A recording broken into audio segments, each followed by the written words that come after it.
May family dinner kami ngayon kaya nakaayos kami. Ito yung OOTD ko. 220 pesos lang yan mga sismars. Ito naman yung OOTD ni Alicia. Binili sa kanya yan ni Mami. Ako yung namili pero si Mami yung nagbayad. Ito naman si Kuya Fort. Hindi ko maalala kung sino yung nagbigay ng t-shirt niya, kung si Tita Rica ba or si Ate Langlang. Pero yung short si Mami ulit. Ako yung namili at si Mami ulit yung nagbayad. Pinanood ko din muna ng TV yung magkapatid para hindi mainip. Hindi pa kasi naliligo yung papa nila at nag-ML pa. ML is life din ba yung mga asawa nyo? Sabi ko kay Kuya Fort, iwan na namin yung papa niya pero ayaw niyang pumayag. 5:30 ng hapon kami umalis sa bahay. Si Daddy yung nag-set ng dinner. Paalis na kasi ulit si Ate Langlang. Gusto niyang mag-dinner naman kami ng kumpleto. Isasama na din ni Ate Langlang si Kuya Isaac. Kaya gusto din ni Daddy na magkaroon ng banding yung magpipinsan. Habang nasa biyahe nga kami, apura ang laro at kulitan nila. Pero hinahayaan lang namin. Ito pala si Kuya Isaac, yung katabi naman niya si Kuya Mateo. Anak ng isang hipag ko. Kasama din nila si Fort sa likod. Siya nga ata ang nangunguna sa kakulitan. Mabilis lang din kaming nakarating, wala kasing traffic. Pagdating namin, hinanap agad niya Ate Langlang si Alicia. Sa isang sasakyan kasi siya nakasakay. Ang kasama niya si Mami, si Daddy at si Kuya AB. Hindi kami kumpleto, hindi kasi nakahabol si Kuya Midel kasi may duty.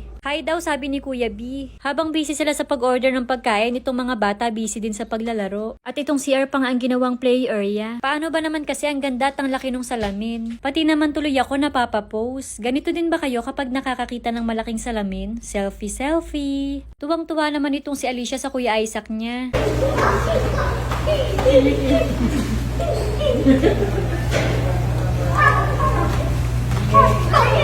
Please go for it. Please go for it. Please.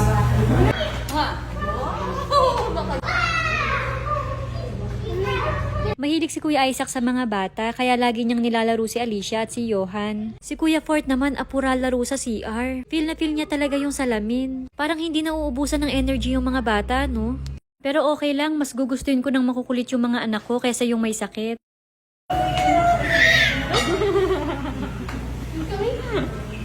Nangingiti na nga si Alicia kapag nakikita niya si Kuya Isaac kasi kilala na niya. Makalipas ang ilang minuto, dumating na din yung mga in-order namin. Naunang iserve yung mga shake. Happy na naman si Ate Camille. Lagot na naman ako dun kapag napanood niya to, charot.